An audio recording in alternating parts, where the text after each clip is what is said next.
Bonjour à tous et bienvenue sur la page Être en vie par l'amour. J'espère que vous allez tous très bien aujourd'hui. Nous allons parler de ce qui se passe dans l'égrégore collectif concernant le masculin et le féminin.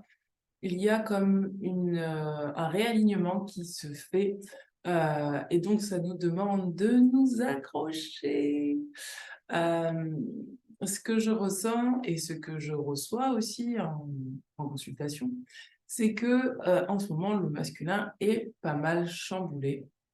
Et oui, il y a beaucoup, beaucoup, beaucoup de choses qui se passent de manière inconsciente, dont le féminin prend conscience. C'est-à-dire que il y a des comportements et des attitudes qui peuvent mettre en péril certaines relations et qui peuvent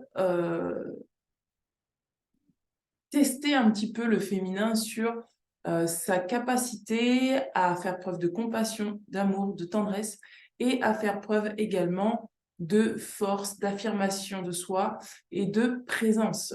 C'est-à-dire que là, et c'est quelque chose qui se joue aussi bien au niveau du masculin que du féminin, dans le sens où les comportements du masculin sont influencés par des choses très archaïques et très profondes qui font qu'il se remet en question, qu'il doute de lui, et qui fait que, quelque part, euh, il renvoie inconsciemment au féminin. Et quand je parle de féminin, je parle vraiment d'hommes et de femmes, hein, je ne parle pas de polarité, je parle vraiment d'hommes et de femmes, hein. Qui renvoie donc au féminin, le fait que est-ce qu'elle sait rester à sa juste place, à son juste positionnement? Est-ce qu'elle est assez confiante en elle pour ne pas dévier de son objectif? Est-ce qu'elle a conscience que c'est un être indépendant, que c'est un être autonome, que c'est un être qui est capable de prendre sa place de manière juste, non pas ni dans la soumission ni dans la domination? C'est quelque chose qui se joue très très très fortement en ce moment euh, sur le plan relationnel. Et notamment quand je vois les soins que j'ai à faire en ce moment, ça travaille vraiment sur ça, sur le positionnement de l'homme. D'ailleurs, ce mois-ci, je n'ai que des hommes en consultation, ce n'est pas pour rien. Donc, ça travaille vraiment au niveau du masculin, et puis ça tombe vraiment à une période où, comme je vous l'avais dit, il y a un an de ça, on aurait eu à travailler en fait sur notre polarité masculine, en fait sur le yang. Et effectivement, et là je parle de polarité, et effectivement, si la femme a équilibré sa polarité yang, euh, forcément l'homme est amené aussi à se rééquilibrer lui aussi.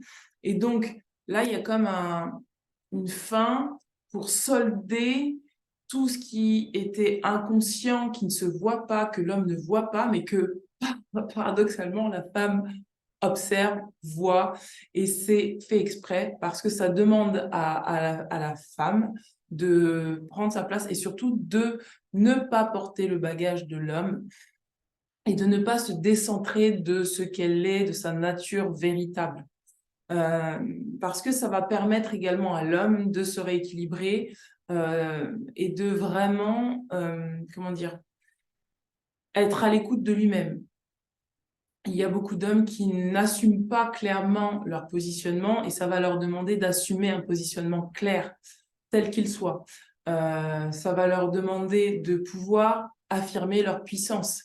Et effectivement, quand la femme est dans sa pleine puissance, dans son plein pouvoir, qu'elle n'est plus dans la réaction, qu'elle n'est plus dans les jeux de pouvoir, qu'elle n'est plus dans la, dans le contrôle, qu'elle est dans le lâcher-prise total, qu'elle est dans l'abandon total, ça confronte l'homme à sa propre puissance, à savoir est-ce que lui aussi est capable de pouvoir s'abandonner entièrement et être libre entièrement et de pouvoir s'affirmer dans ce qu'il veut pour lui, pour ses proches, pour sa relation avec certaines personnes.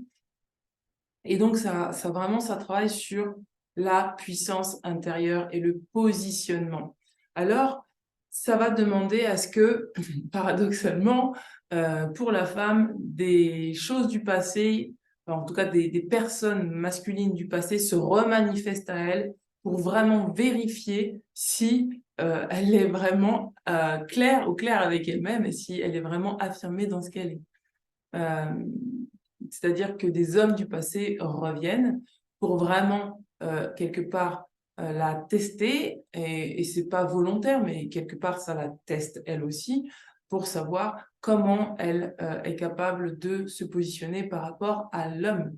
Quant à l'homme, vraiment, je le redis, c'est pour lui le moment et le temps de se regarder enfin, d'être face à lui-même, face à son miroir, face à ce qu'il crée dans la matière, pour pouvoir comprendre quelque part ce qui se joue en lui. Ça va être à chacun de pouvoir prendre conscience de ce qui est, et ça c'est beaucoup sorti dans les dernières guidances, c'est-à-dire vivre avec ce qui est, revenir à la source de notre création et savoir pourquoi les choses se déroulent de telle ou telle manière. Et ça va demander à la femme d'être dans une force du non-agir, c'est-à-dire de vraiment être avec elle-même, de se soutenir et de continuer à consolider cette puissance qu'elle a dans le non-agir, c'est-à-dire de ne pas porter l'homme, de ne pas porter ses réactions, de ne pas réagir à ses réactions. Et d'ailleurs, la moindre réaction que la femme pourrait avoir engendrerait encore plus de retour de karma, en tout cas j'aime pas trop ce terme parce que c'est trop galvaudé, mais on va dire de retour de, comment dire, je ne trouve pas le mot, de retour de karma, je ne peux pas dire autrement. C'est-à-dire que si la femme est en réaction émotionnelle trop puissante, trop forte et qu'elle explose ou qu'elle euh, envoie une énergie parce elle est dans sa puissance, elle envoie une énergie trop violente, ça va faire en sorte que l'homme va encore plus être dans des énergies basses. Donc il va falloir là être maître de soi. Et comme le féminin a déjà quand même pas mal travaillé sur ça, ça va demander également à l'homme, en fait, d'accepter d'être doux avec lui-même, d'accepter d'être à l'écoute de lui-même, d'accepter d'être conscient de ce qu'il est pour pouvoir quelque part danser avec la femme dans le couple qu'il ou elle a décidé de créer. Voilà, que dire de plus? Que dire de plus? Que dire de plus? Je n'ai pas autre chose à dire si ce n'est euh, de travailler sur la confiance en soi, d'être affirmé dans son positionnement, de se libérer du drame, c'est-à-dire que quand il y a des choses comme ça, il va falloir cultiver le détachement, et le détachement, c'est pas l'ignorance, c'est tout simplement de ne pas prendre trop à cœur ce qui se produit, parce que ce qui se produit est tout à fait normal et permet vraiment un rééquilibrage en fait des forces, entre guillemets, euh, et un rééquilibrage de la lumière et de l'ombre euh, chez l'homme et chez la femme. Voilà, je vous dis à très bientôt. N'hésitez pas à me contacter si vous avez besoin d'une séance de coaching, d'un soin énergétique. Si vous avez besoin également d'une lecture de cartes, je me tiens à votre disposition. Si vous souhaitez venir en présentiel, c'est pareil, je vous reçois avec grand plaisir.